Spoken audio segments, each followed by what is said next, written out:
Good evening, councillors and officers. Welcome to this public meeting of the Rother District Council, full council meeting, and welcome to members of the public and others watching online.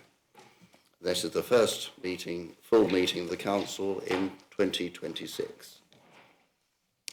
Agenda item number 1 are the minutes of the last meeting. Do I have your approval to sign the minutes of the council meeting held on the 15th of December as a correct record of those proceedings? Agreed. I shall sign. Thank you. Agenda item number 2, apologies for absence. Are there any apologies for absence, please, Lisa? Yes, Chair. Councillors Haywood, McCourt and McGurk. And we have members attending remotely this evening. Yes, Councillors Ganley, Timpey and Mrs Cook. And a reminder that those members attending remotely are unable to move, second or vote on any matter in accordance with our hybrid formal meeting protocol.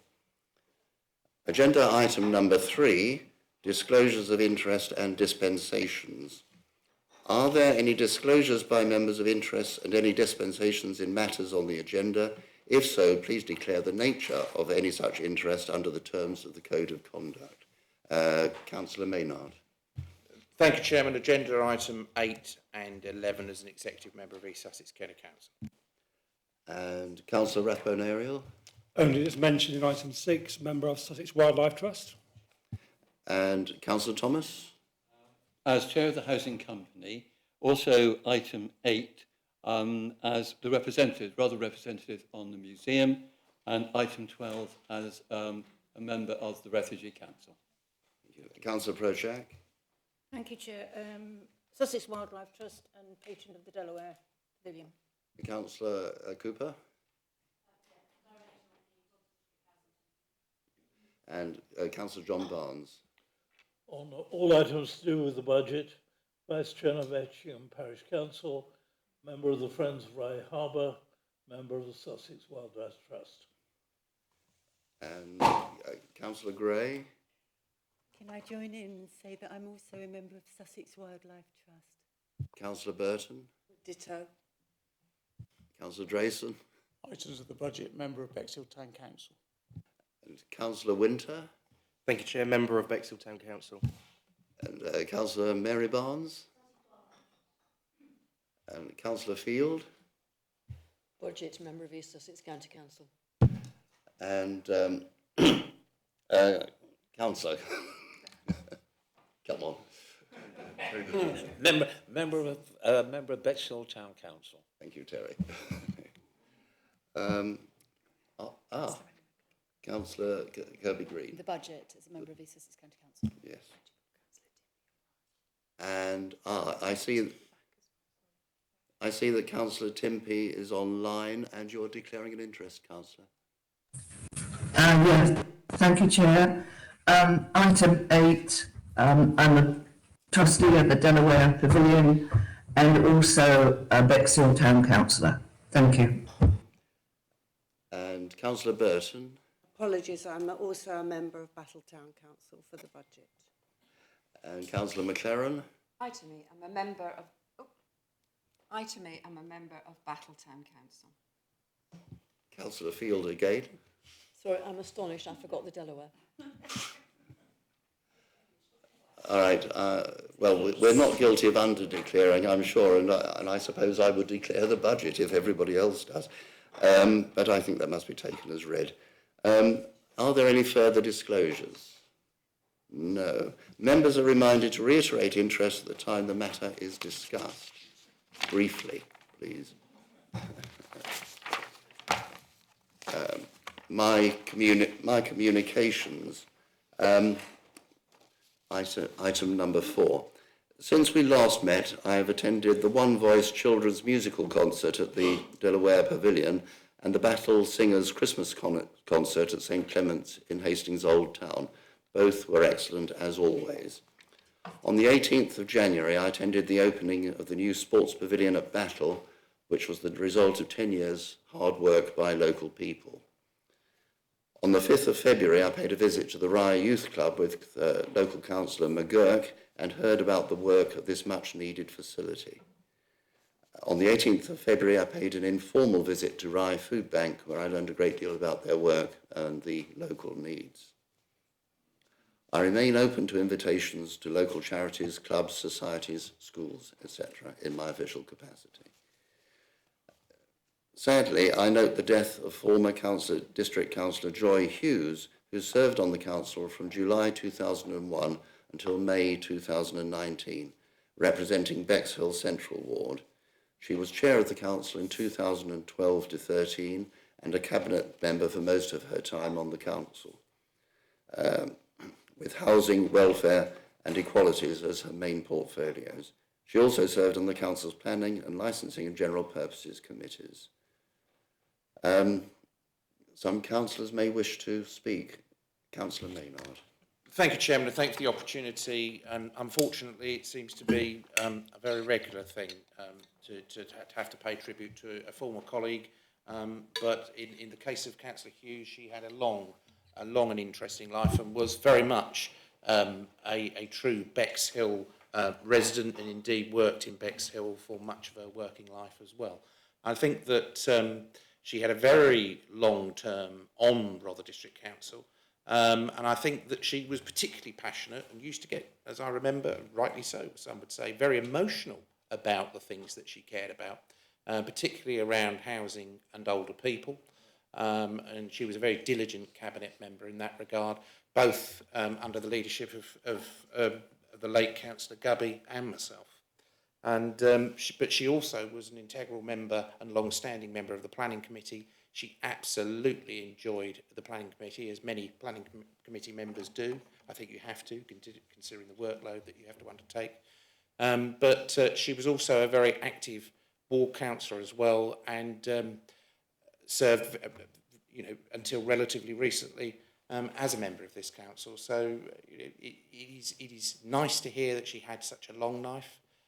It is also nice to hear that, I know from obviously conversations I've had with Sam and her daughter, that she was very active right up until recently. And to get into your 90s and to be active is something I think we all aspire to. But certainly I've obviously paid tribute both to Sam personally and in a wider area by paying tribute to her formally, but informally. Joy, of course, was very opinionated, but very passionate about what she cared about. And she truly did care very much about the local residents, particularly in Bexhill, but of course wider Rother with her cabinet responsibilities.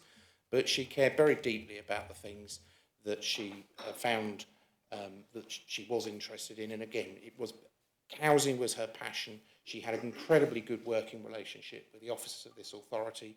I've been contacted by ex-officers of this authority to pay their personal tributes, and that, I think, sums her up in a nutshell, in that she did get on with the people that she worked with, as well as socially outside the council chamber. Thank you, Chairman. Thank you, Councillor Maynard. Councillor Bayliss, you wish to speak? Yes, thank you, Chair. I would like to add my condolences to Joy's family. I worked with Joy before 2019 when she was District Councillor for Central Ward, the ward that I represent now. We worked on a variety of different local organisations. She was always unfailingly polite. I could never, ever criticise her work rate or the effort that she put in. She was really a Bexhill Central person, born and bred. She'd worked in Longley's, for those of Bexhill who know it very well from the old days. Longley's was the big department store in Bexhill, and she worked there. So she really was part of Bexhill. She really represented her people. And personally for me, she helped me out with some casework before I was elected onto the council. She helped me out with casework for people on housing. She was really a good Bexhill resident who also represented her residents irrespective of party political allegiance. So I would like to add what Councillor Maynard, leader of the Conservatives, has said, and pay my tribute to her. Thank you. Oh, yes. Councillor Clark. Thank you, Chair. I worked with Joy for a time on this council. She was such a thoroughly nice person, and she would talk to anybody on the council, didn't matter what group he was. If there was an issue you were concerned about, she would help you with it. She loved Bexhill. She loved the Delaware. She loved all the organisations that were involved in Bexhill. She always went to everything. Her attendance record was amazing. She very, very rarely missed a meeting. She was very enthusiastic, and she was a really good community councillor for her ward. She really was, and she was also a very nice, decent person. Thank you. Thank you, councillors, and I expect the council as a whole would like to send its condolences to her family. Agenda item number 5, public question time. Have there been any questions? No, there are none, Chair. There are none.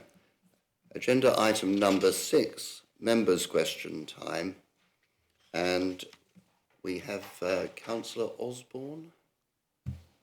Thank you, Chairman. I've always wanted to say this. For the benefit of the tape, I should read out the question. For those at home, I should read out my question. This is to Councillor Timpey, who is online. Question is, given the much negative publicity from the Southern Water BioBead release back in November 2025, this negative publicity across all media, including local radio, national TV, national printed media, social media, has had a very detrimental effect on visitor numbers visiting the beach and the village of Canberra. This has caused a massive issue with Canberra-based businesses, including accommodation providers and the hospitality sector. Are there any plans to get some positive news out to say that Canberra is open for business and is safe to visit, and can we work with Southern Water to get that message out? Thank you, and I would call on Councillor Timpey to reply remotely, please, Councillor. Thank you, Chair. Thank you, Councillor Osborne, for the question. I'm sorry I'm not there in person, but we do share your concerns about the impact on the environment and the businesses in Canberra and the wider coastal area of the district following the BioBead's release from the Southern Water facility in November. As you know, the coastal team, working with partners such as Nurdall, Strandlines and the Sussex Wildlife Trust, have undertaken and continue to undertake a huge programme of work to ensure the beaches are as clean as possible, as quickly as possible. This work continues at pace, but at this moment in time, the clear-up work is still in progress. The issue here is timing. Until we are certain it is absolutely safe, we cannot promote Canberra. We're working closely with our MP, Helena Dollimore, who's chaired a series of meetings with Southern Water and partners to ensure that appropriate redress to the community in Rother is agreed. The summer season is fast approaching, and we've had a terrible lot of rain, which I'm sure has affected visitors as well. And as soon as we are assured that the biohazard to the environment and users of the beach is over, we will work with 1066 Marketing to publicise Canberra as the wonderful destination it is. Thank you. Thank you, Councillor. Yes, you may reply. Thank you very much, Chairman. Just to say thank you to Councillor Timpey for the comprehensive answer. It's not sort of 100% of what we want to hear, and I appreciate it is a question of timing. You know, it's difficult to promote something that could be seen as dangerous, although beaches are probably dangerous. With this sort of ongoing issue. You know, only today in the Times there was a half-page spread again. You know, Times are running a campaign to clean it up. It's called. I think it's a clean up campaign. So the sort of one of the first ones they got is mentioning Canberra, Hastings Beach, and the nature reserve, with again more negative publicity, which is, you know, I can see the point, and things need to improve massively. Across the country with sewage releases and anything else going on, but it just nibbles away, and it just brings it back into sort of visitors' minds that, oh, should we go there or should we go somewhere else? And this is the concern that we have going forward. And we as a council, as well as anyone, have got a big financial benefit, if you like. If nobody turns up down at Canberra in the summer, then we reduce our income. And we've got a new business down there which has recently opened. So we want as much good news and many visitors as we can get. So we'll watch this space, and hopefully, you know, once the spring sort of turns up and the rain stops falling and everything else, we can get some positive news. And I'm told by someone that the beach would probably be the cleanest it's ever been, because it's been micro. Well, that's very good news. Do you have a supplementary question? Not a question. I was just thanking the councillor for. I was just making my point. They were points very well worth I'll be making. watching the space. Thank you very much. They were well worth making. Thank you, councillor. Agenda item number 7, to receive the report and recommendations from Cabinet. To receive the report of the Cabinet on matters for determination by full council at its meeting held on the 2nd of February 2026, as under. Councillor Oliver. Thank you, Chair. I would like to move the reports of the Cabinet meeting of the 2nd of February, and I'd like those to be seconded, please. Seconded by Councillor Bayliss. I shall now call over the report. If the report is not reserved for discussion, it will automatically be approved without debate. If members want to speak and/or amend the report and recommendations, they must reserve the minute when I call out the minute number. If members wish to reserve an item for discussion, please indicate as I call over. 2nd of February 2026, CB 2560, Council Plan 2025 to 2029. No. As the minute has not been reserved for discussion and it has already been moved and seconded, I shall now put the motion to the vote. This means that the Cabinet recommendation is approved without discussion. All those in favour?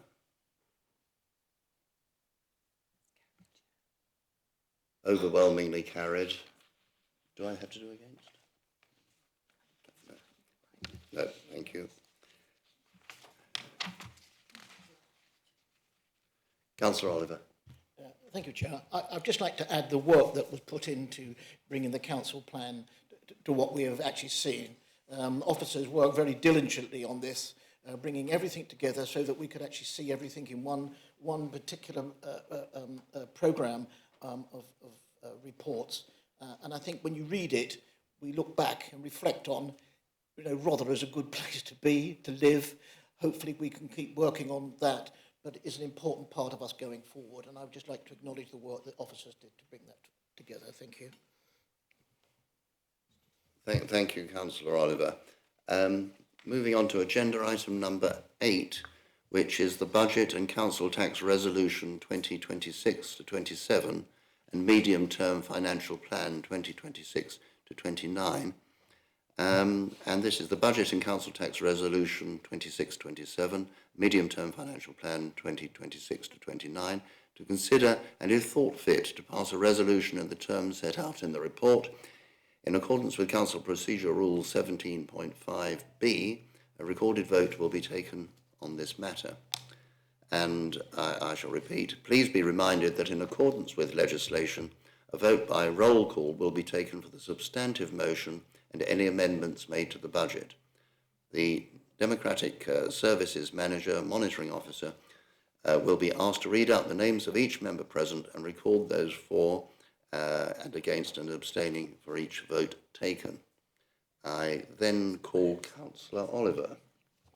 Thank you, Chair. I'd like to move that the Council Procedure Rules 15.4, content and length of speeches, and item 15.5, when a member may speak again, be waived for discussion of this item.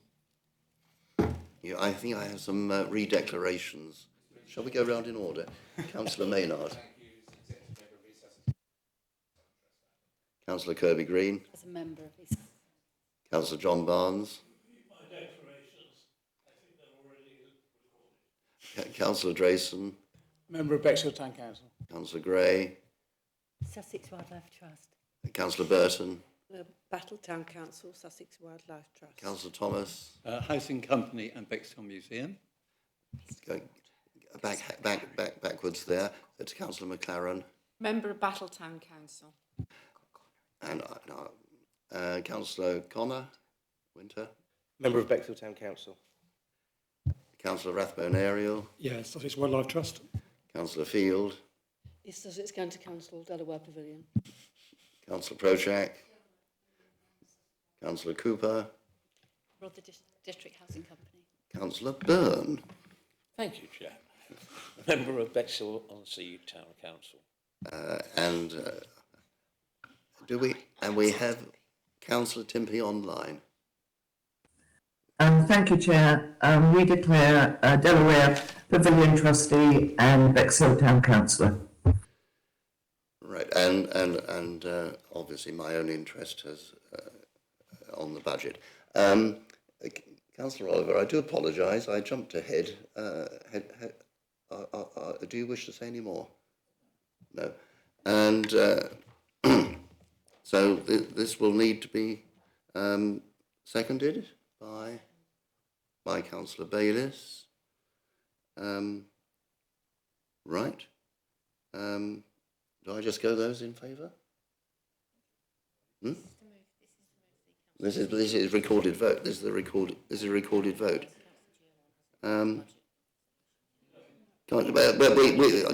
Councillor Oliver, you would normally move the Council Procedure Rules 15.4, content and length of speeches. You've done that. Sorry. I'm sorry. Right. This will need to be seconded and voted on. So that is seconded by Councillor Bayliss. Yes. And all those in favour of that. And that is carried. Now, that is carried and now resolved. Councillor G1 to move the Cabinet Minute CB 2559, the meeting held on the 2nd of February, and the resolution set out within the report be approved and adopted. Is that seconded? Yeah, happy to move the report, thank you. And Councillor Oliver seconds. Okay. And we vote.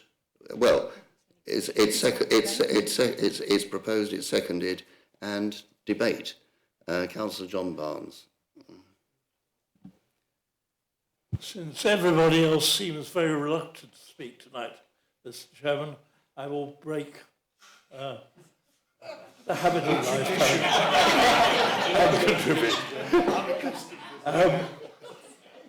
I do want really to reflect on the enormous progress that has been made in the current year with actually delivering a savings programme. And I have to pay tribute to the officers because for the first time for some years, we haven't got a wish list in front of us. We have a delivered programme, and we are at last, after several years, in a position to deliver a balanced budget. I'm bound to say we have run down our reserves at a remarkable rate in recent years, and I regret to say I think that is going to be true in future.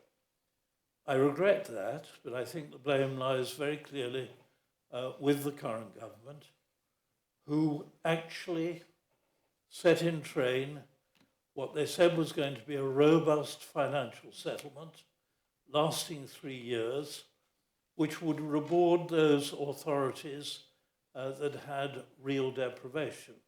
And we are one of those. not only in urban deprivation, which is very visible, but as rural members know, in every village, there are probably about a fifth of the people, a fifth of the houses that are below the statutory poverty line. What do we get? A settlement which is barely keeping pace with inflation this year. And if you turn to the medium-term financial strategy, paragraph 515, you will note that the increases are 0.2 and 0.1%. That is below inflation in the next 2 years. It is unsurprising that we are facing a medium-term financial crisis where, in fact, our usable reserves will be down to, if we're lucky, about 1.5 million. That actually means that any major crisis could easily blow us off course. And I think, as chairman of the Audit Committee, I need to warn you that this is not a sustainable position. Were we not going out of existence, and I preempt the decision of the government on that, though given their predilection for turning course, I'm not going to count on it, but were we not going out, I think we will be facing a very grave financial situation, and the terms of this debate will be rather different. I can support this balanced budget with goodwill this year, but I must warn that next year and the year after, we are liable to slip back through the fault of the government, not the fault of the local authority, into a very dangerous financial situation. And I wanted to put that on record. Thank you, Councillor. Councillor Oliver. Thank you, Chair. And I totally agree with all that Councillor Barnes has said this evening. He echoes the thoughts of many of us as to where we are, and it's only because we have had a very close look at our budget control through officers and through our Director of Resources and Chief Executive in order to get a balanced budget. It's been very, very challenging, but we've achieved it. I've always felt that reserves are there for a rainy day. It would be great if we could be putting reserves back, but I'm not sure where they would come from. But in saying that, compared to many other local authorities who have found it very difficult indeed, and have had to get exceptional financial assistance, we're where we are. And I think this is because we as a council care and that we work in order to achieve what the outcomes are. And I'm very grateful of all the work that's been done at scrutiny in looking at our budget. I'm very, very grateful of the work that's done at audit to make absolutely certain that we're keeping a very, very watchful eye on everything that is going on within the financial aspects of this council. So, yes, it is a relief to get us to where we are at the moment. We're not sure what's around the corner. Anything could change. Anything could happen. But in saying that, you know, let's push on where we are. Let's work through the diligence of our committees, of which is well represented by all members. And I would just acknowledge to Charlotte the work that she has done in bringing this budget forward, because it wasn't an easy task at all. I know that. And she spent many, many, many hours poring over the numbers to get us where we are. So thank you for those comments, John. Much appreciated. Thank you, Chair. Thank you. Councillor Prochak. Thank you, Chair. And also to echo what the leader has just said, amazing amount of work. And this so-called fair funding review has given us a three-year window, which is a real improvement. We used to just have a year. Just before Christmas, we would be told what we could have. But I know this Christmas, Charlotte didn't have much time off, working out what the government actually meant. And the problem is that it's never been tackled how local government should be funded. It's a broken system, as we know, and we seem to have car crashes ahead of us with every shire county, because the shire counties we've lost out because of the rural areas. The rural deprivation index in the fair funding was not counted. It wasn't even there. And if you look at the Rural Services Network, they have assessed that actually rural residents are expected to pay around 17% more per head in council tax. And we are half a rural area. And every person in every place should benefit from a fair funding system. And we haven't got one. And I'm amazed at the work that's gone in by officers over quite a long time, actually, but also by Charlotte working out exactly what the government meant for each little bit of funding they were going to give us. It's difficult to see what the future is. It really is. And Councillor Barnes is absolutely right. In 2 years, we won't be here, but I'm not sure if local government will be here in 2 years' time. It's that bad, because we need to get funding of local government sorted out. Thank you. Councillor Stenger, then Councillor Thomas. Thank you, Chair. It was more just a point for the residents, if anyone watches at home. Just I think it's important residents understand clearly what Rother gets and what other people get out of the council tax. So based on a Band D property, Rother receives 8% of the council tax bill. For that, it has to do waste, homelessness, planning, environmental health, licensing, community safety, coastal management. So at £2,700, they receive merely £216.95 based on a Band D property, even in the year coming ahead. So I think a lot of people get their council tax bill and don't understand necessarily where to go, East Sussex Fire, town councils, parishes. So what we're dealing with, and I try to explain to people when I talk to them in the community, how much we actually get out of the money and what we have to deliver for that. So if anyone is watching at home, I just thought I'd highlight that part. Thank you to the officers for their hard work as well. Thanks. Councillor Thomas. Thank you, Chair. I want to say something about Bexhill Museum, and I'm going to hang that on a single line in the budget. Now, if you look at the budget, you will see that the museum is in fact squashed between the Bowls Club and the cemetery. Now, you may think that's an appropriate placing from many points of view, but that would be a cynical view, because what the museum actually does, it makes a huge contribution towards volunteering, and it also makes a tremendous contribution towards social and local identity and cohesion. And that's a very, very important function. And the museum is not spoken of often enough, and the contribution that it makes. I think the last person to mention it was Councillor Barnes some years ago. And so that's why I want to publicise it now, so that everyone becomes aware of the contribution it makes. And I would like to see a little bit more made of it in the planning of the council and its budgeting, maybe a reference in the appendix, maybe more in the actual narrative part. That's the first point I want to make. The second point I want to make is I would like to see it embedded in a much wider context. And what I would like to see this council do is to have in one place where everybody could clearly see it, a policy for culture, for the arts, for heritage, for history, together. So that one document would actually say what this council thinks about the contribution of those aspects of life to tourism, to youth participation, to history, to culture, to infrastructure, the health and well-being policy, economic regeneration, and the opportunity for artists to create and to exhibit. And that it exists, of course, somewhere in the documentation, but it's islands rather than brought together in a particular place. Now, I'm well aware that at this particular moment, the council doesn't have the bandwidth to write a document of this sort, but what it could do is bring together the stakeholders who would be concerned with this to produce some kind of document to that effect. And what I would like to say is that this council is about to cease to exist. And one of the great things that it can actually bequeath to its successor authorities, whatever shape they take, is a sense of what is contributed by history and culture to this region, and to enable the successor authority to have that towards the top of its list of priorities. That's all I wanted to say now. Thank you, Chair. Thank you, Councillor Thomas. Are there... Does any other councillor wish to speak? Councillor Prochak.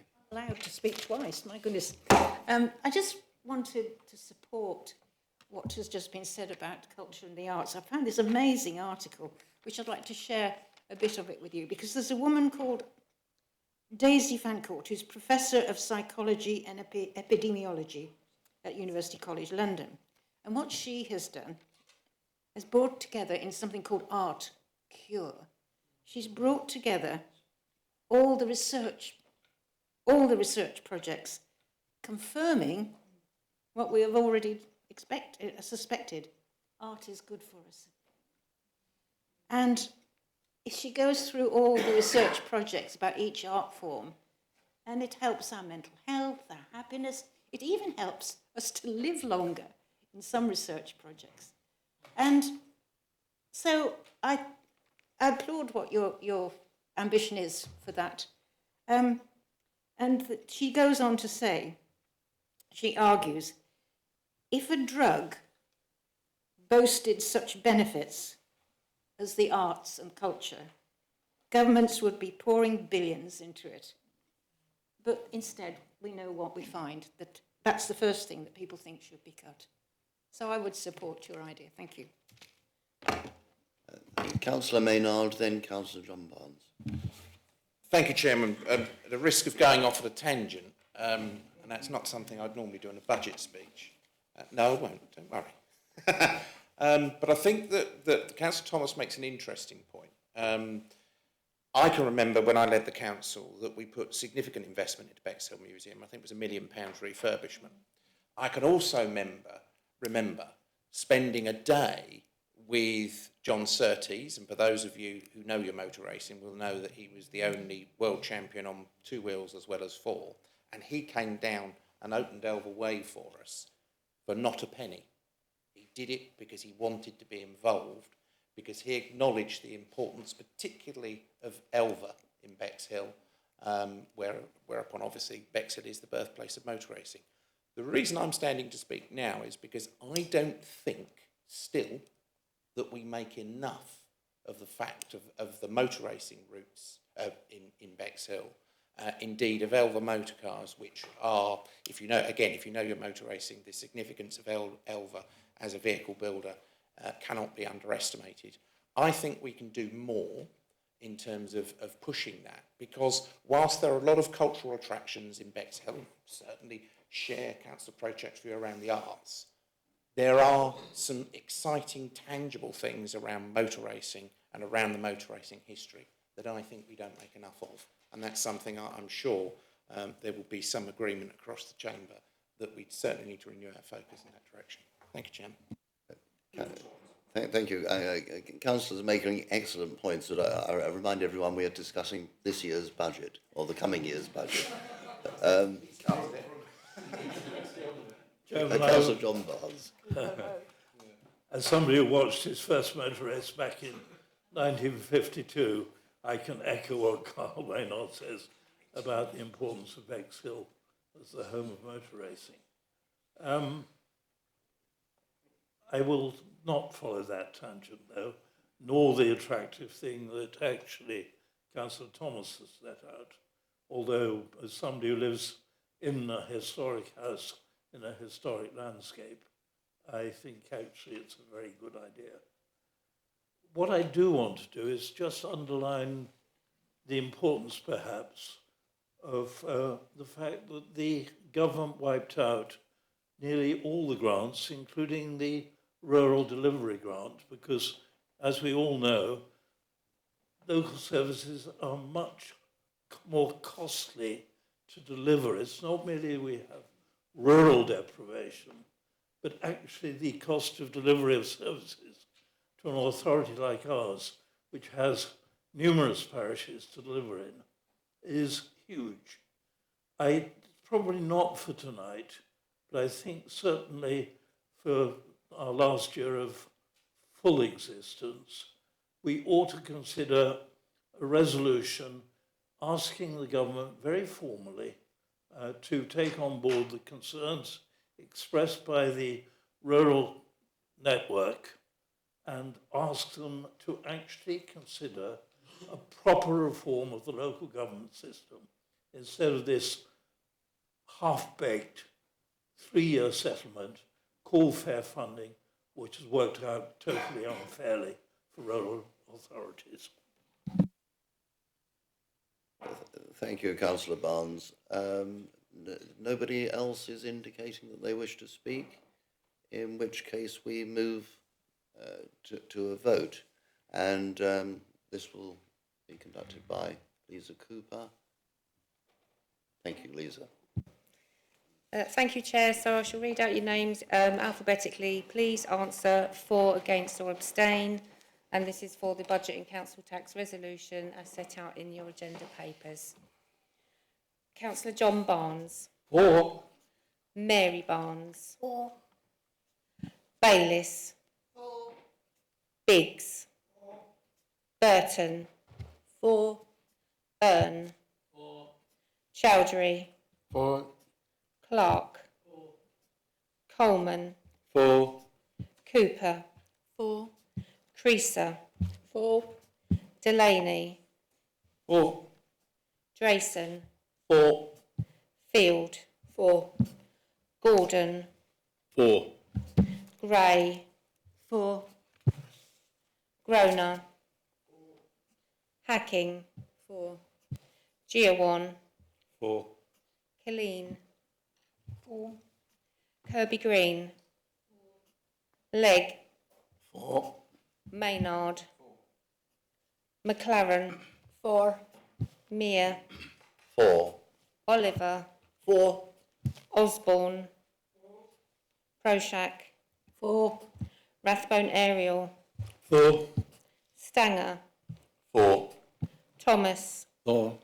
And Winter. For.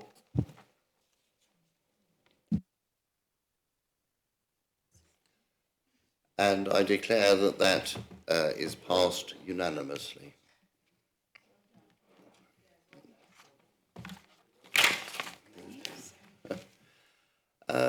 Agenda item number 9, to receive the reports and recommendations from the Licensing and General Purposes Committee. Is this a declaration? No, you're speaking to it. Councillor Stanger. Thank you, Chair. I'm pleased to present the recommendation from the Licensing and General Purposes Committee following our meeting on the 12th of January 2026 regarding the penalty points scheme. The committee carefully considered to ensure it's fair, proportionate and robust. Its purpose is to maintain high standards, protect the public and provide clarity for licence holders by ensuring consistent enforcement.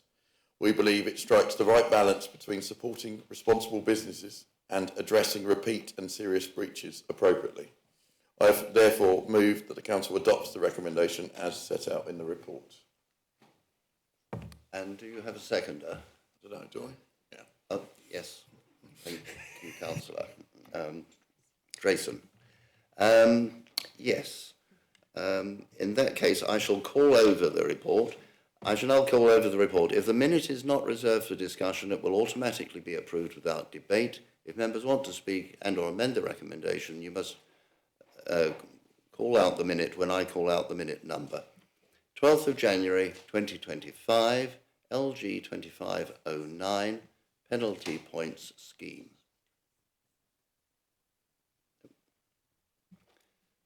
As the minute has not been reserved for discussion and is been moved and seconded, I shall now put the motion to the vote. This will mean that the Licensing and General Purposes Committee recommendation is approved without discussion.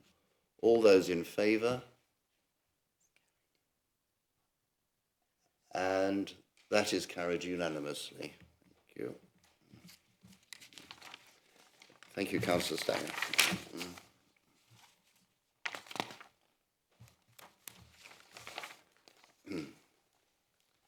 Agenda item 10, to receive the verbal update and recommendations from the Human Resources Committee. And this is to receive the verbal update from the Human Resources Committee on matters for determination by full council from its meeting held immediately prior to this meeting. It was held this afternoon. Councillor Oliver. Thank you, Chair. Yes, this afternoon the HR Committee met and went through various policy reviews which have been undertaken by Belinda Collins, HR Manager, and her team. This evening, all we need to be able to do is to agree upon the pay policy statement that is currently issued. The disciplinary and dismissal procedure for statutory officers has been withdrawn in order to fully consult with statutory officers. The pay policy statement strengthens our transparency on pay.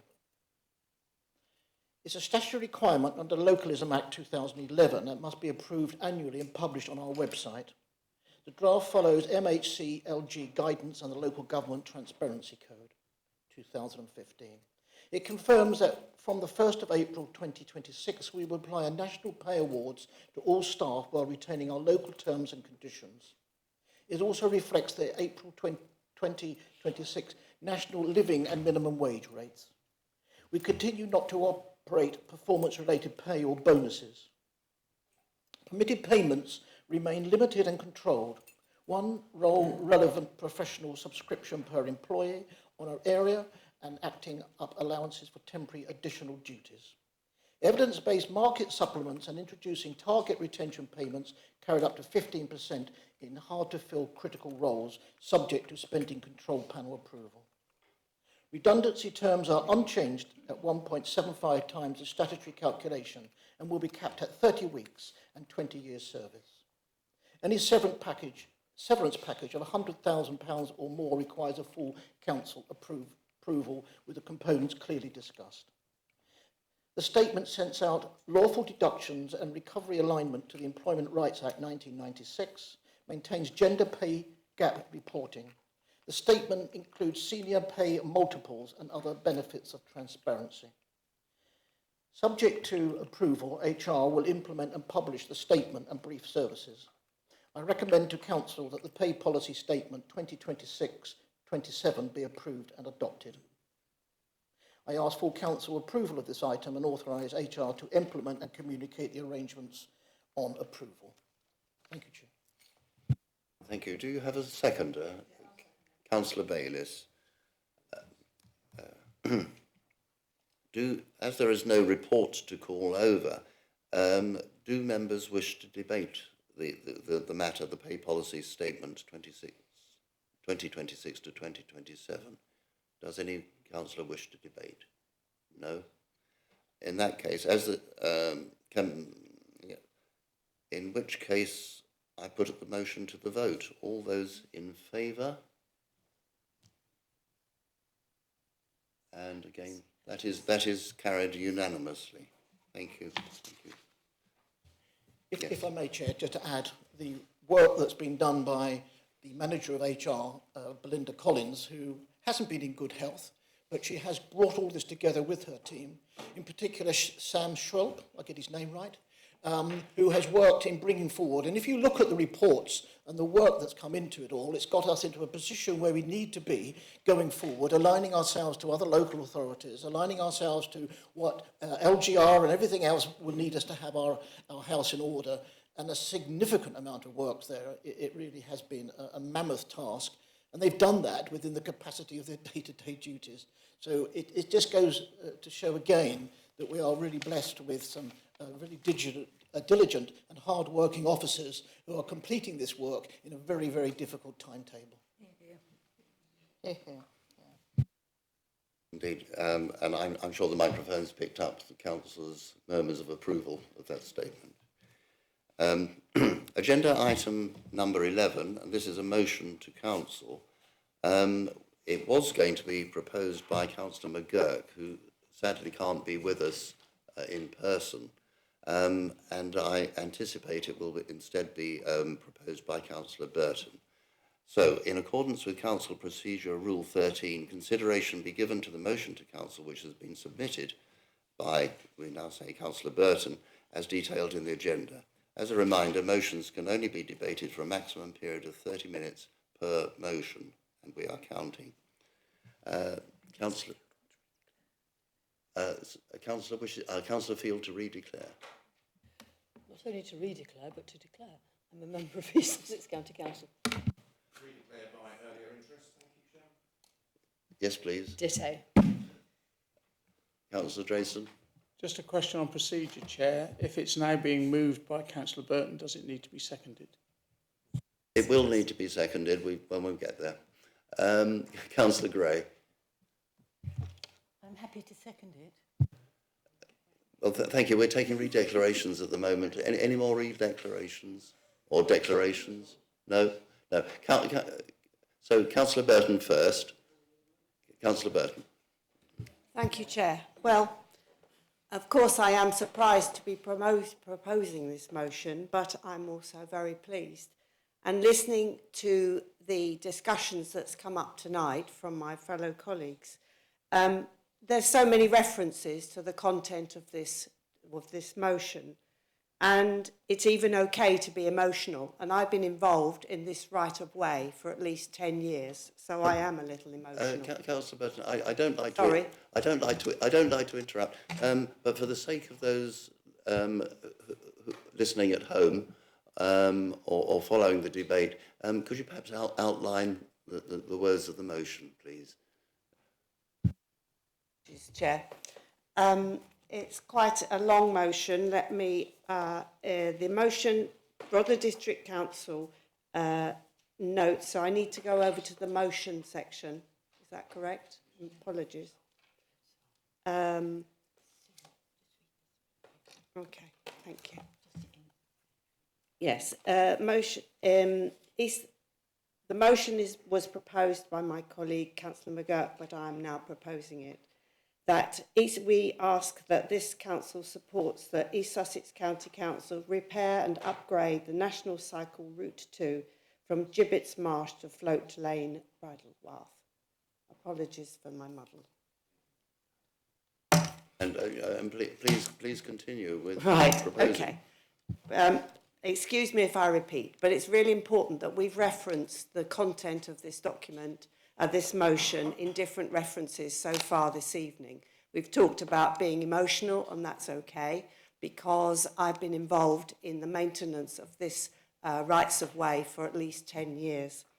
And we've talked about the value for money, and the figures are roughly money spent on active travel give a 7-fold benefit for well-being and health.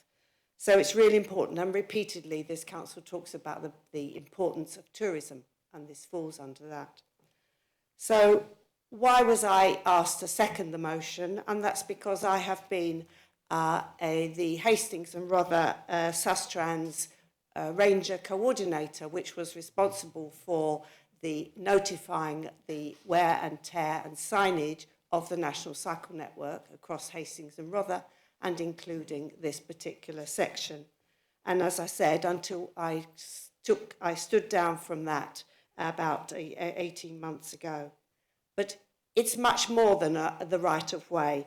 Its importance has risen in recent years because we've got tourism, because we've got accessibility. It is no longer acceptable to have a so-so muddy route that cannot be tackled by all. And it's a high priority because it forms part of the 1066 walk.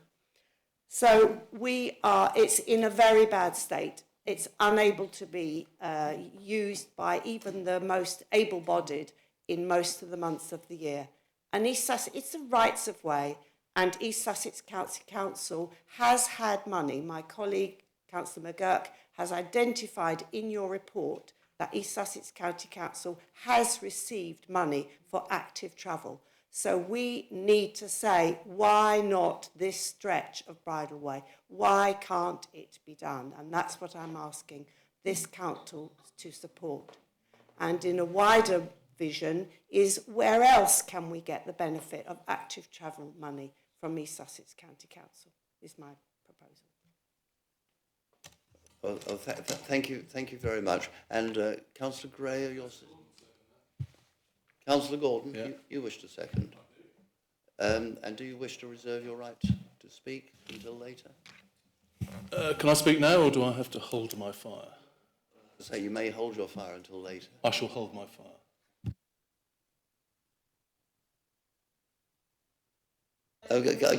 Councillor Gray was going to second. Councillor Gray, would you like to speak? Oh, thank you, Chair. I won't repeat what Councillor Burton has said, but as I am the council's spokesperson for cycling, wheeling and walking, and a very keen cyclist, I do wholeheartedly support this motion. Thank you. Does any other councillor wish to speak? Councillor Osborne. Thank you, Chairman. I would also support this motion. It seems as if the County Council have got some money in their back pocket, then we should be right of us to ask for it to be spent in our patch. I know the path well.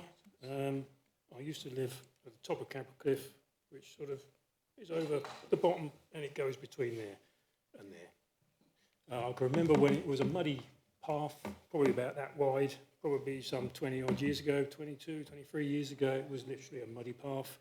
It was improved substantially by Sustrans at the time to a sort of a more cinder and sort of roadstone path, which was usable. My understanding now is it's pretty much impassable. I haven't used it for some years.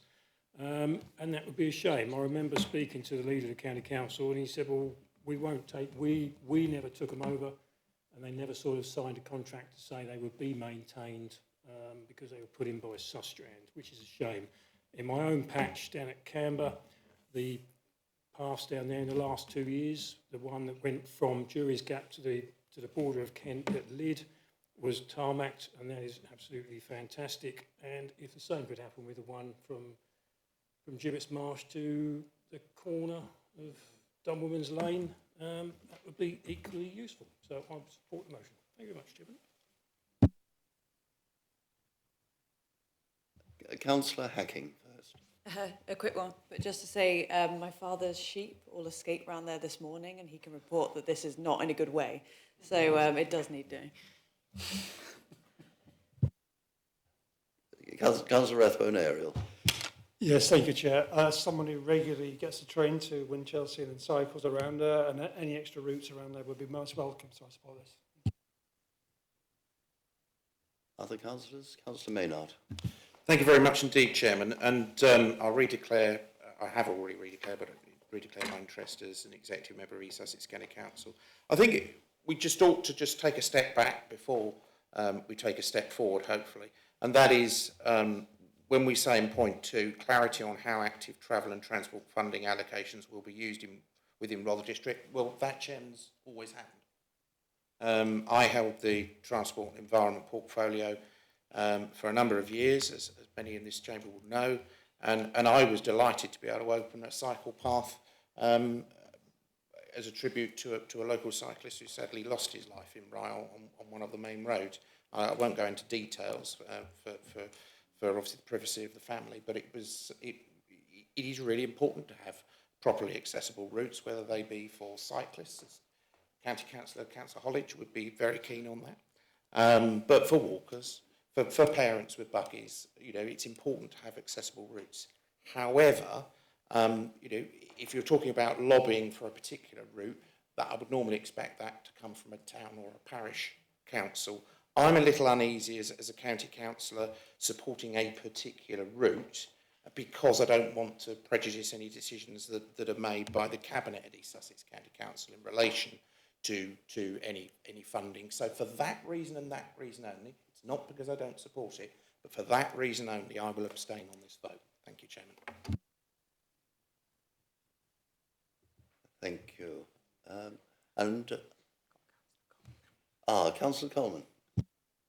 Thank you, Chair. Just quickly, I'm not sure what Councillor McGurk would have said to this motion, but I think it's a really good motion, so I support it. Thank you. Yes. Thank you, Councillor. And I suppose I should declare an interest, as I walked part of the route last week and got my shoes very muddy, which was annoying. And indeed, I have, and I would say I do agree, and I'd make the point that this particular route links somewhere to somewhere. It's not a route to nowhere. It's a practical route from Rye to Winchelsea, and it's level, and it could be a great boost to tourism as well as to local people. So I would be inclined to support it myself. Does any other councillor wish to speak? Oh, of course, yes. You forgot about me, Chair. Yeah. You wish to speak? Well, as the District Councillor for Udimore and Breed, actually, the 1066 Country Walk actually goes through my patch. It's great for wildlife. I do know that I've had emails about this one, actually, that a number of our residents actually would like some money spent on it and improved. So I thoroughly suggest you vote for it. Thank you very much. Thank you. I think on that happy note, shall I put this to the vote? You wish to reply? Wish to reply, Councillor Burton? Yes, thank you. I do wish to reply. Just to mention that the section that Councillor Osborne mentioned that had been resurfaced is the landowner is Sustrans, now called the Walk, Wheel and whatever Trust, what's it? Cycle, that's it, Trust. And so that's why that work has been done, and it's the landowner that needs to do the work on this section, which is East Sussex County Council, and not rely on the rights of way budget. Thank you.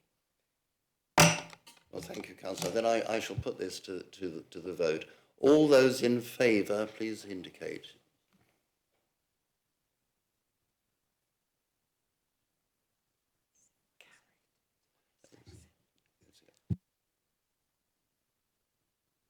Are there any against? And abstentions, we know. One abstention. So I declare that carried. Thank you, Councillors.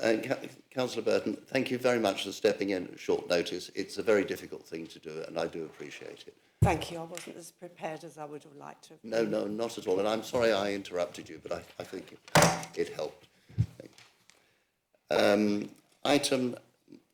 Agenda item number 12, motion to Council.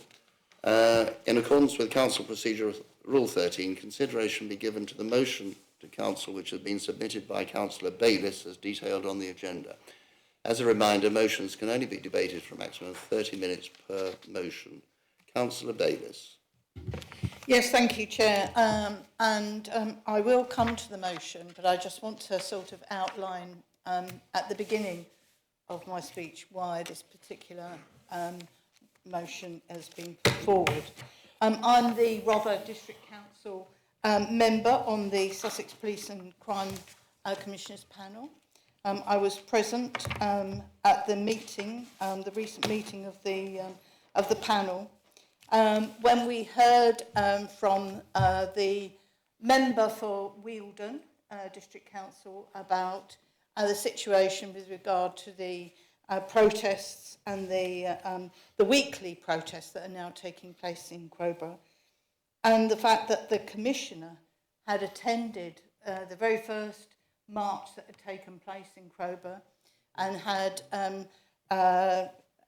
made some particular remarks about crime, the increase in crime, and had been interviewed on television and had supported a proposal to tag all the asylum seekers that were housed in Crowborough as a way of combating crime. This has caused a great deal of angst and worry for local residents. We know from reports that there have been, as I say, weekly marches now, and I'm afraid the Police and Crime Commissioner presence at those marches has given some of the outlandish views credibility, and unlike... Councillors, no, please don't. One at a time, and Councillor Bayliss is speaking. Unlike the situation at North Eye, where, if you remember, we all took a view, including the Conservative MP, that we would take a low-key approach to the North Eye situation. We've all worked with local residents to resolve that situation, and we didn't attract some of the unsavoury characters that have been attracted to Crowborough. We heard at the meeting about non-white residents of Crowborough being insulted, being abused in their own gardens.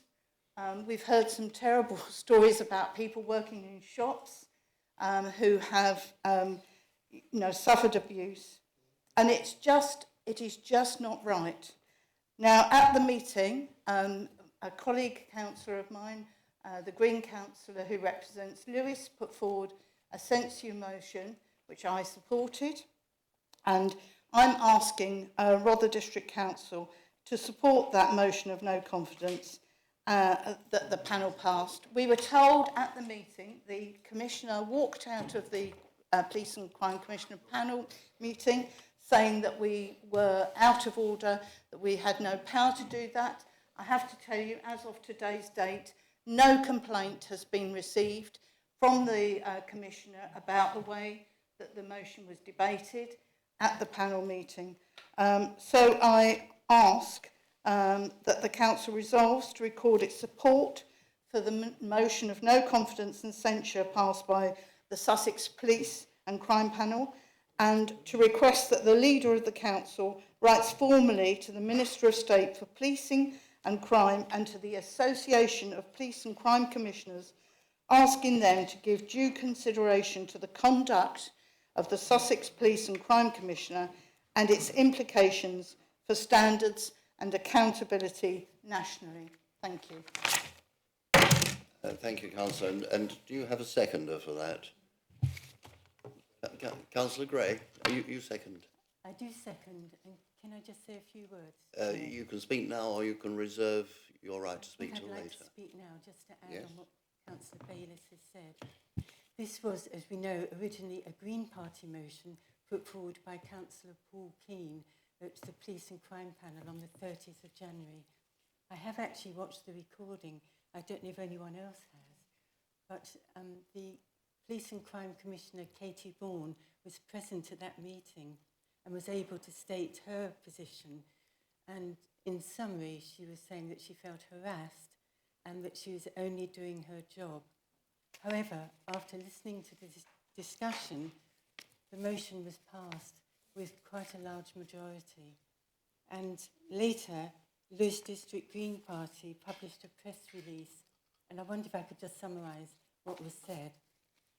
Councillor Paul Keane said, the Police and Crime Panel took no pleasure in doing their oversight duty today, but it is overwhelmingly clear that many members of the public have taken strong exception to the Commissioner's actions in Crowborough, on the radio and online regarding asylum seekers.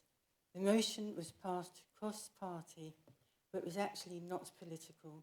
It simply shows the depth and strength of feeling across Sussex about the Commissioner's actions.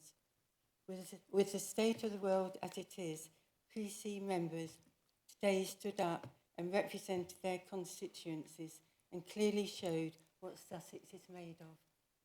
And I hope we can all do the same and support this motion. Thank you, Chair. I have three speakers lined up. First of all, Councillor Kirby Green, then Councillor Maynard, then Councillor John Barnes. Thank you, Chairman. I'm astounded, really. Councillor Bayliss raised two issues at the Police and Crime Panel meeting, which I watched, both of which Katie Bourne answered. The first was around the Commissioner's reference to electronic tagging in the Crowborough case and why it wasn't mentioned when North High was discussed. And Councillor Bayliss tonight has raised that again. She was told quite clearly that there was no pilot tagging scheme in Sussex at the time when North High was being discussed.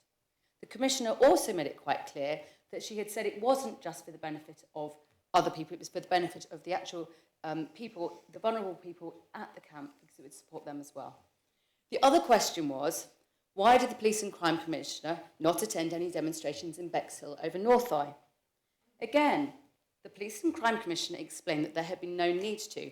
In her words, she said, Rother District Council stepped up and did their job. Full credit should go to the leader of this council and Lorna Ford as well, who invited both the Police and Crime Commissioner and the local MP at the time, Hugh Merriman, to engagement sessions and stakeholder briefings. Wealdon District Council did nothing. The Police and Crime Commissioner attended the first march, not marches, which you just said, the first march on the 8th of November. At this march, there were no outside people. It was organised by the residents group, Crowborough Shield. At that event, the Police and Crime Commissioner engaged with local residents, and at that point, she had received no communication from any official channels. My ward borders Wilden.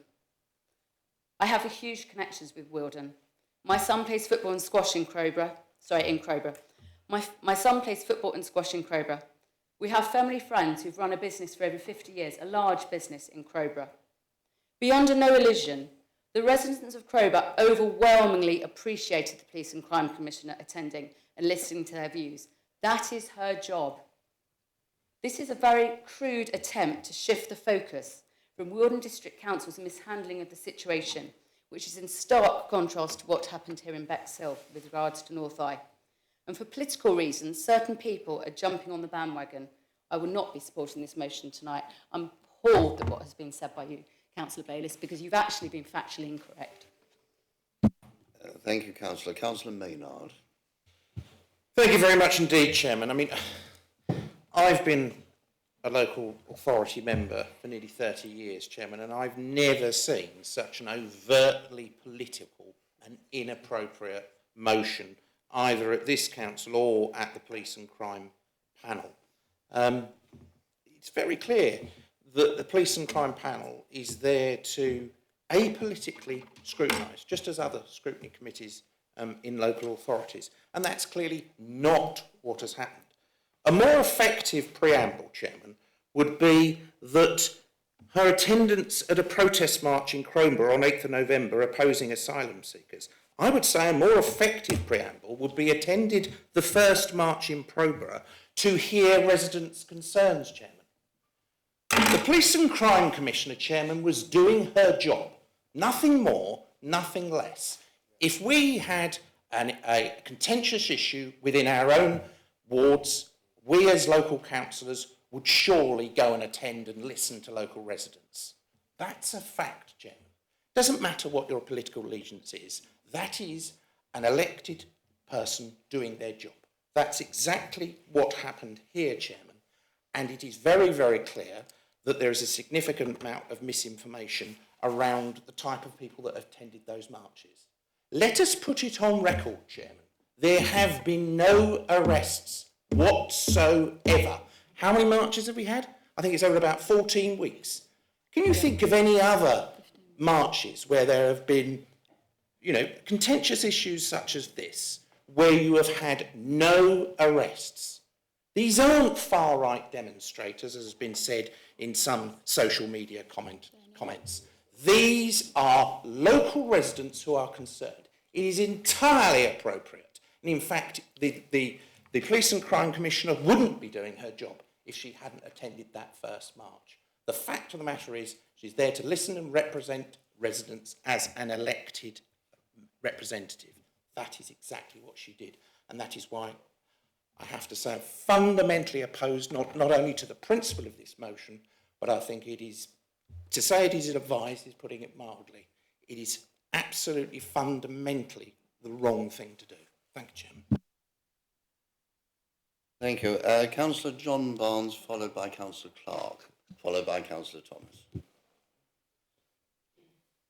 I must say, Chairman, I had thought better of my colleagues than to see this motion in front of us. And I want to give you 3 reasons why I certainly shall not be supporting it tonight. The first is misinformation. And Councillor Bayliss really must withdraw some of her remarks, because I have watched the broadcast which is referred to. Katie Bourne made it quite clear that she thought that people would be drawn into crime as victims as well as perpetrators, not as perpetrators. And the purpose of the tagging, and it's not a proposal I agree with, but it's perfectly possible to disagree with Katie Bourne and not try and silence her by this kind of motion. The purpose of the tagging was to enable asylum seekers, before their decision reached, to work. For reasons best known to themselves, the Home Office do not want asylum seekers to work. If the tagging had made it possible, and since then we've had a proposal from the government of digital identity cards, which comes very close to the same thing. So I would like a little bit of reflection on what is the difference between an electronic tag and a digital identity card. But if that made it possible for them to work, because I believe that work is part of the dignity of the individual, and the asylum seekers should be able to work if they wish to. So the facts are simply not as set out in the preamble. The second misconception is the role of a police and crime commissioner. She is not operating the police. She cannot give operational commands to the police, nor is she a magistrate. She does not have to be impartial, therefore, as you have to be as a judge or you have to be as a policeman. She is an elected representative of the people, not part and parcel of the legal system. She is holding the police to account. She is not running the police, and she is not in the courts. The last reason why, in fact, I think this motion is silly is it actually plays into the hands of reform and far-right organisations, because there are about a third of the population at the moment who think their voices are not heard by existing representatives and existing MPs. And they are currently looking to vote against the system as a whole. This will be, if you silence Katie Bourne on this one, and I believe she speaks for the majority of people in Sussex, not all, as she certainly speaks for the overwhelming majority of Minus people in 30 Crowborough. seconds. Yes, but actually you will play into the House of Reform, because they will say yet again, we are closing down debate on this issue and we will vote to break the system because it's broken already. Thank you. Councillor Clark. Thank you, Chair. Well, there's two sides to this argument. First of all, Katie Bourne was running as the mayor-elect for East Sussex because she thought the election was going to be in May. She might have got a bit carried away and thought, I'll stand up for the people of Crowborough because there'd be a lot of votes in that, wouldn't there? 'Cause, you know, and I think she got a bit carried away, but I'm worried about the politics of this. And I would say I don't think she was right to do what she did, because on that demonstration, her own officers were there patrolling the march, making sure everything was okay, which it was, and she's there supporting the march. So I think it's a bit of double standards there. But I actually think this is a matter for the police themselves. But see the rules, look at the regulations, see what procedures they need to follow. I don't think it's a matter for Robert, really. I'll abstain, I think. And Councillor Thomas. Thank you, Chair. I wasn't necessarily going to speak on this motion either, but having heard the arguments produced by the other side, I feel compelled to do so, because I basically believe that Councillor Bayliss was right and principled as well. And I think that's absolutely vital. I think I should say to begin with that I'm a member of the Refugee Council, and I have for many years supported the rights of refugees. My wife has worked with refugees, and she can testify that when you actually meet refugees, you find they often, underneath their clothes, bear the stigmata of torture. And I've worked with people who work with refugees, and in their minds, they have the mental stigmata of torture. And we need to remember that although the number of people who have been declared to be genuine asylum seekers has declined under this government from a figure of 76% to only 46%, the percentage of those being granted asylum has been pretty well constant.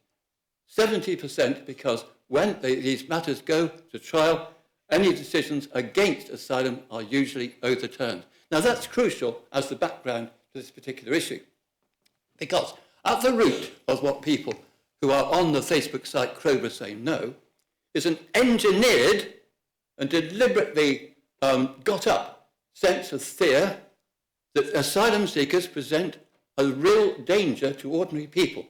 Hence the descriptions of them as of fighting age men.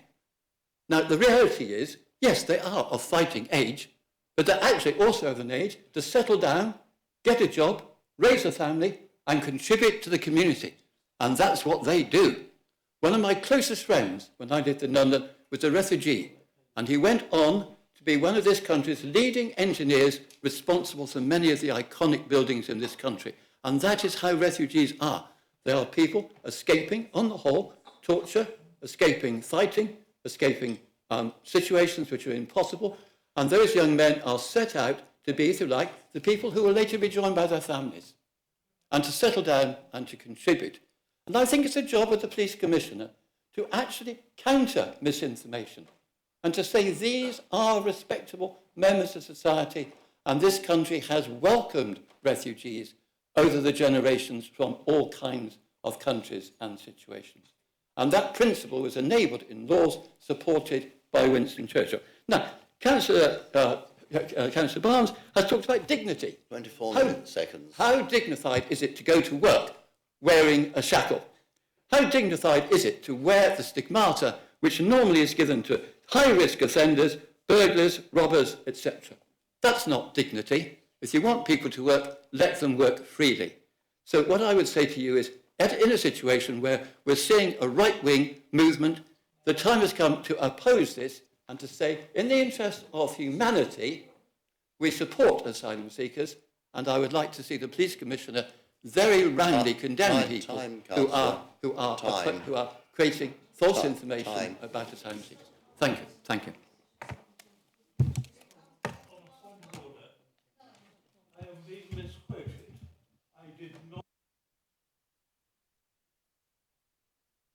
Could you say that again with the microphone on, please?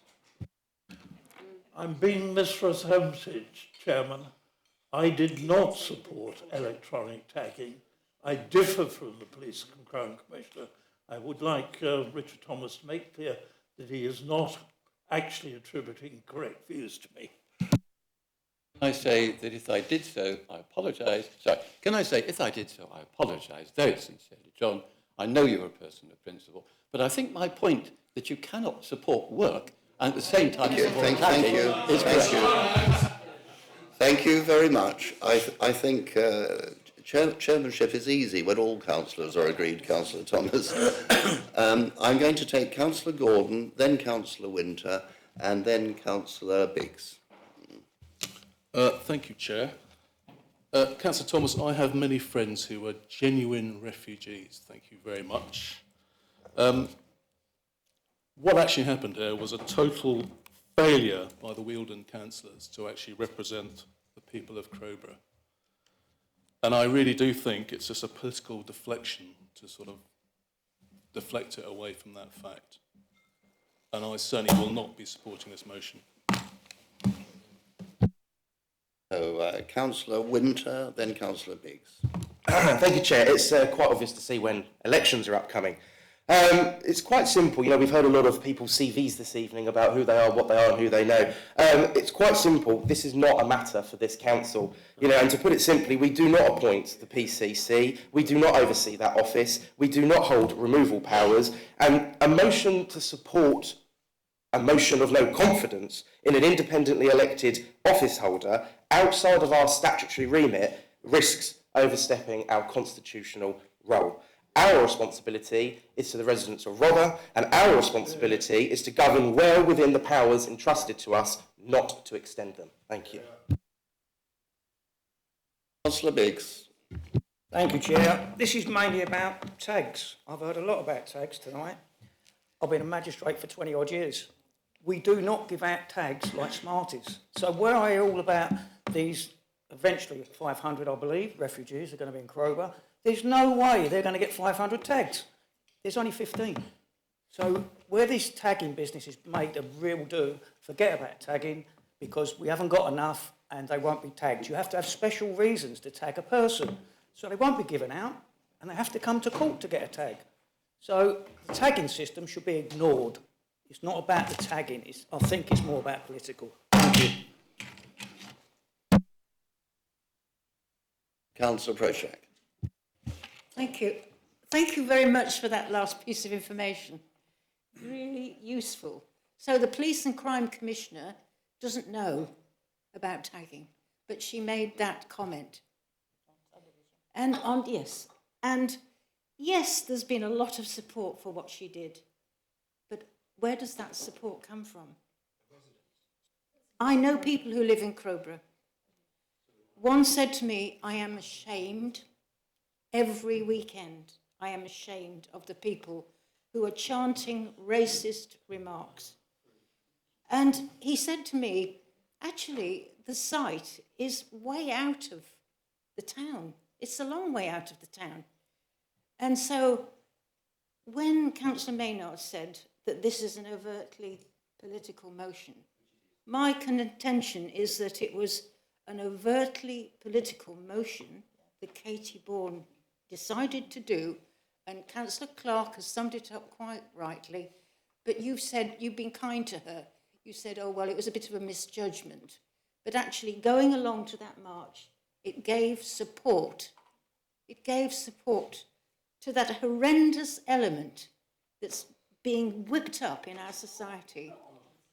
Go there and listen to them. No. Councillor Kirby-Green, no, we don't. Councillor Groner. Thank you, Chair.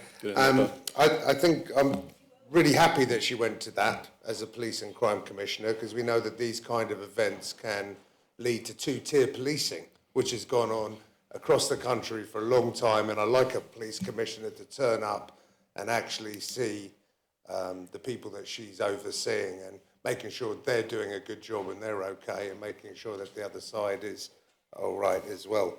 But what I really want to say is there's this overwhelming sort of new trend to introduce motions that are basically just political trampolines, you know, the little springboards. You know, we've had sort of environmentalism, all sorts of activism coming on the back of trees and rivers, and now we've got, as Connor Winter said, we've got a whole other council sitting in a disciplinary panel, making a vote, and then we're voting whether or not we like that. You know, if we did, we should have the commissioner here to defend herself and have a right of reply. Instead, we're sort of sitting here in judgment. Some of you have seen the video. Personally, I haven't. I apologise, but I think this is just way beyond our remit. It's way beyond what we're meant to be doing here. I think we should stick to our day jobs. Thanks. Councillor Coleman. Yeah, thank you, Chair. And I'll avoid touching on some of the more heated parts of this debate, although I personally agree with many of the members in this chamber who see the othering or ordering of humans and human lives in different degrees to be quite abhorrent, and the idea of preemptively ASBOing effectively a whole group of people based on who they are and where they've come from, their situation is quite abhorrent as well. But I'm not going to touch on that, because really I think the important thing here is this particular motion. The question's been asked about the relevance of this motion. Well, this motion is to support our representative on that panel, and the decision that our representative, as Rother District Council's representative on that panel, that they took, and to support that particular decision that we, as a council, were part of via our representative, who then brought it back to this council to secure our wider support. So absolutely it is directly relevant to us as a council. And then in terms of what the motion is actually addressing, it's not casting aspersions about any one particular person who is or isn't walking around Crowborough and participating in those events. It's talking about the perception of the police being there to marshal these events impartially, and a commissioner who is there, whose job is to scrutinise that police force, and therefore is expected to have a certain degree, if not impartiality, of fairness and openness to the views of all residents that those represent. But that person being there, seemingly in support of one particular part of that event, it is undermining the role of the police who are there and causing anxiety and causing concern about the police's ability to do their roles when the person who, to many people's views, is part of the leadership of the police, though not directly, I grant, being in one particular camp in that event. And so I think that is where the issue here lies. And then when those comments are made on TV following that, which seemingly go further in support of that one particular group at that event, you can see how that can cause a lot of anxiety for people about the police and their representatives and their ability to fairly keep the peace and ensure that people are following the law and treating each other with respect. I think respect is really the key. Respect, humanity, and fairness. Thank you, Chair. Thank you. Councillor Drayson. Yeah, thank you, Chair. I wasn't going to speak, but I just want to reply to something Councillor Coleman said. It's not a vote of confidence in Councillor Bayliss. She is our representative. She went to that meeting and she made her decision on what she heard there. If we then tonight say no, has she got to go back and say to them, oh, can you change my vote? It's done. I have no criticism of Councillor Bayliss making that decision, but I don't think it's our part to have anything to do with it now.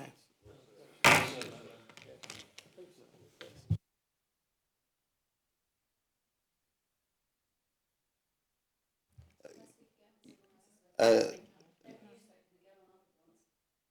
don't think so.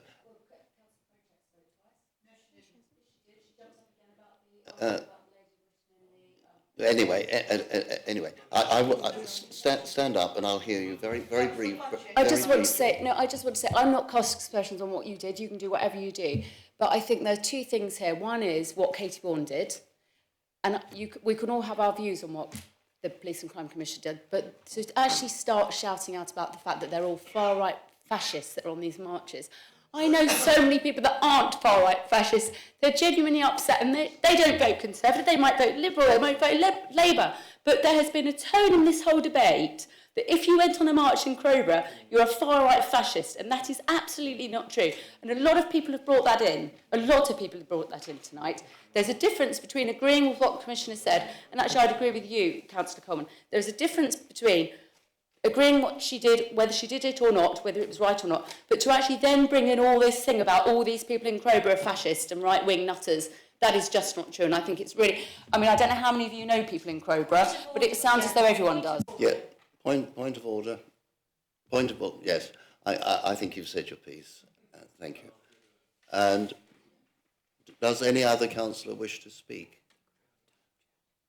I think you've spoken. Wait a minute, you haven't heard what I've got to say. Through you, Chair, I wish to call for a recorded vote.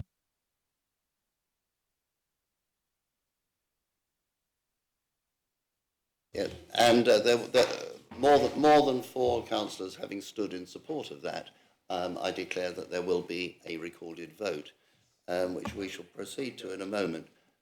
Councillor Oliver. Yeah, thank you, Chair. I did listen to the meeting at County with regards to this matter, and also I was aware of the fact that she had turned up at one of these meetings. I thought that was perhaps an error of judgment on her part, personally. I felt it perhaps wasn't appropriate that she was there, and I'm sure she would have reflected on that and perhaps thought, well, perhaps I shouldn't have been here. As Councillor Clark mentioned, you know, we were moving towards this mayoral combined authority candidacy, and she may have thought that that was pretty legitimate to be seen to be there. I would like to think that the police commissioner would have the ear of her senior officers as to look, what's going on there, what are the issues to deal with. And I think that the police panel obviously thought that perhaps she may have just overstepped that, and that there should be some degree of, keeping away from these rather sensitive issues.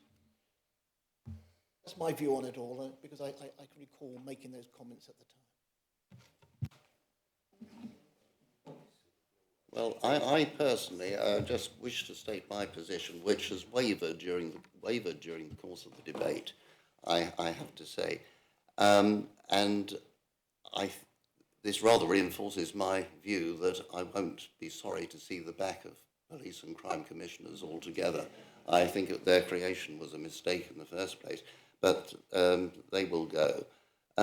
as a chair, I try to be impartial. Of course, I have to vote and take sides, and I represent a party the same as everybody else. But I am aware of my position in this and in this debate tonight. That's one consideration I have. And the third, and I think councillors have made this point very effectively, is that this particular issue has been considered by the appropriate forum and voted on, and for good reasons. But that was the appropriate forum, and I don't know that it helps very much for this council to take that matter further. The matter has been dealt with, and it will proceed from there. So I shall be, with a heavy heart, I shall be abstaining on this vote. Can it be No, withdrawn? it Can what be withdrawn, councillor? I don't think Councillor Bayliss has no intention of withdrawing her motion. I think I can speak for her on that. In which case, I think we need to proceed to a vote. Lisa. Thank you, Chairman. Members, I shall read out your names alphabetically. Please answer for, against or abstain clearly. John Barnes. Against. Mary Barnes. Against. Bayliss. For. Biggs. Against. Burton. For. Byrne. Chowdhury. For. Clark. Coleman. Cooper. Abstain. Creaser. Abstain. Delaney. For. Drayson. Against. Field. For. Gordon. Against. Gray. For. Groner. Hacking. Against. Giwan. Abstain. Killeen.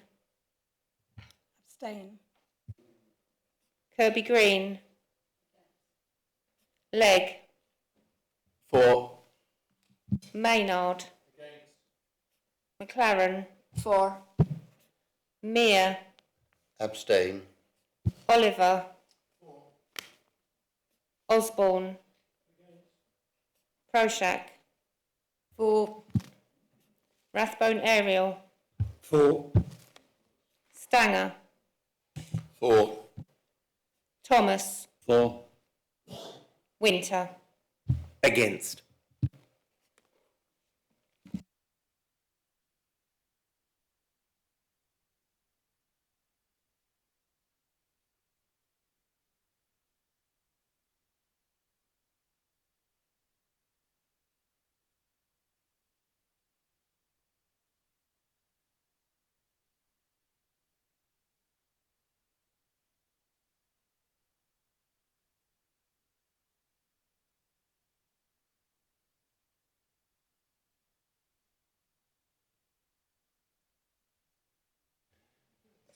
The votes having been counted, there were 14 votes in favour, 11 against and 7 abstentions. I therefore declare that the motion is carried. Thank you, councillors, for conducting as well a tempered debate as could possibly be expected in the circumstances.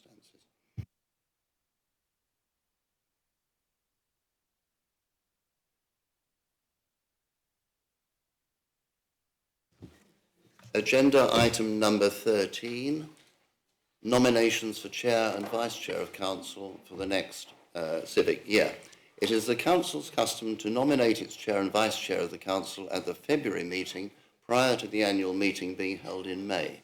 This is to enable the smooth transition from one Chair to another and aid administrative matters behind the scenes. So, nominations for Chair for the coming year. To consider nominations.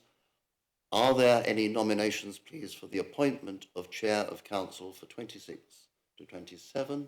Councillor Bayliss. Yes, I would like to nominate Councillor Legg. And is that seconded? Councillor Prochak. Are there any other nominations? No. in which case I declare that you, Mark, Councillor Legg. Mark, my friend and colleague, is elected. Thank you, councillors. And moving on to Vice Chair, nominations for Vice Chair. Are there any nominations, please, for the appointment of Vice Chair of Council for 2026 to 2027?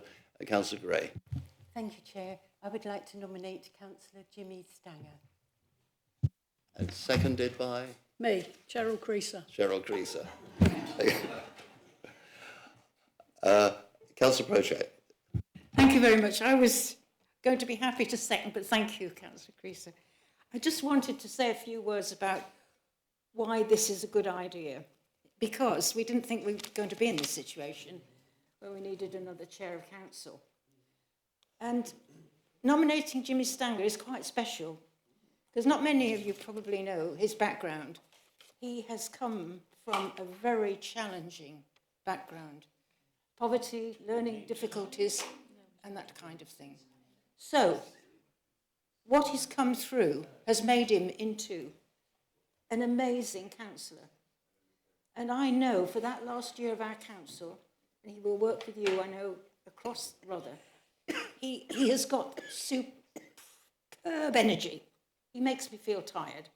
He's got this amazing energy, and he will use it to contact and be in contact with our communities right across Rother. It won't disregard the rural areas at all. It'll be right across Rother. The other thing I would like everyone and each of you around this table and listening is actually to think, including officers, to think about that last year of Rother. How we can actually, I know we've had a bit of a tricky debate just now, but we are all here usually, mainly, to actually make things better. And mainly, we have made things better. So how can we leave a legacy through Councillor Stanger? How can we leave a legacy we can be proud of? And I'm sure Councillor Stanger will do a really good job at that. Thank you. And thank you. I do have to ask, are there any other nominations?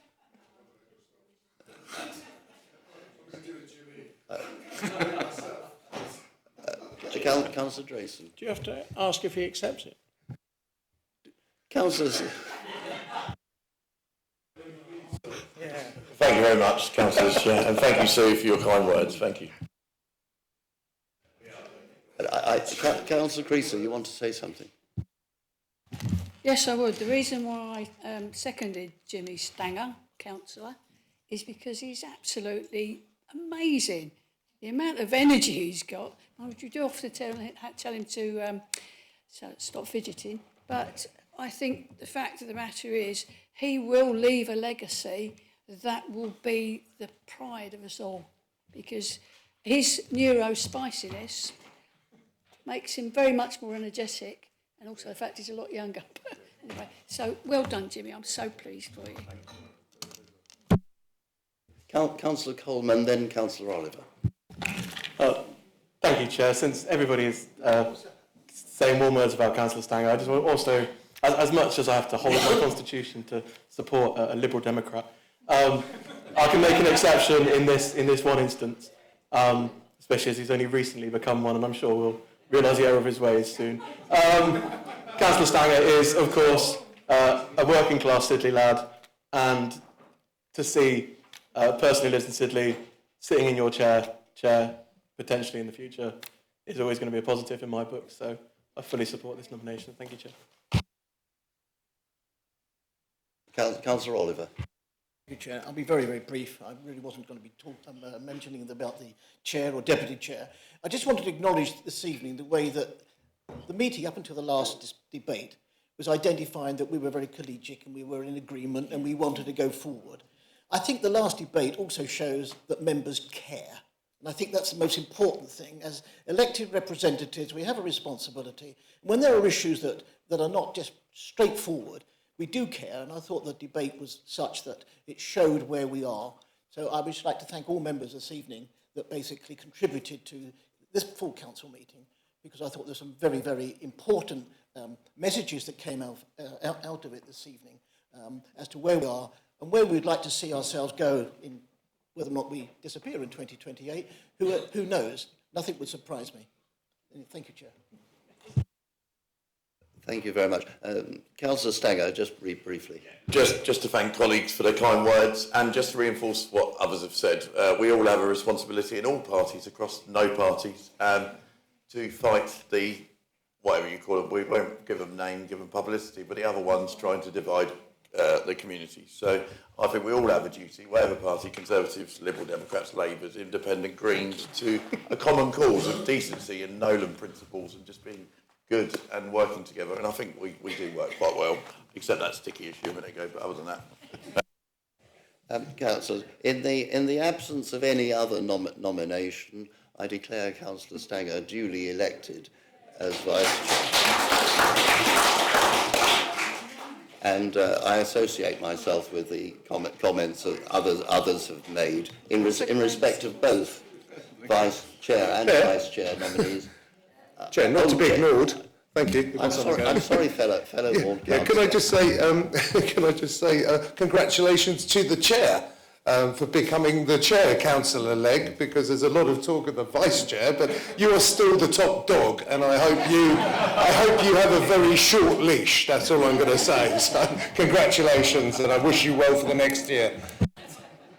Thank you, Councillor Groner. I believe I still owe you a pint from last time. So. Okay.